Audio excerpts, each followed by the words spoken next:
பேசுகிற இயக்கங்களின் வரிசையில் திராவிடர் கழகம், திராவிட முன்னேற்ற கழகம், விடுதலை சிறுத்தைகள் கட்சி என்று அந்த 3வது இடத்தில் இடம்பெறுகிற ஒரு அங்கீகாரத்தை பெற்றிருக்கிறோம். தேர்தல் ஆணையத்தின் அங்கீகாரத்தை விட பெரியார் திடலின் அங்கீகாரம் தான் பெருமைக்குரியது என்று நான் எண்ணி பெருமைப்படுகிறேன்.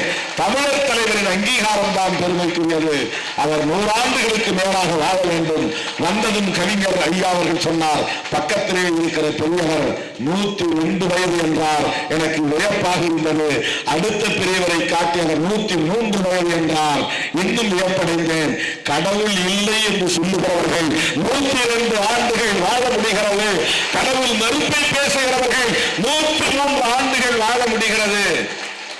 தமிழர் தலைவர் அவர்களும் 125 ஆண்டுகள் வாழ வேண்டும், எங்களை வழிநடத்த வேண்டும், எங்களை ஊக்கப்படுத்த வேண்டும் என்ற நிலைமை வெளிப்படுத்தி என்றென்றும் விடுதலை சிறுத்தைகள் 3வது கோளாக இருந்து இந்த சமூக நீதியை பாதுகாக்கிற களத்தில் துணை இருப்போம் என கூறி வாய்ப்புக்கு நன்றி கூறியிருக்கிறேன். நன்றி, வணக்கம்.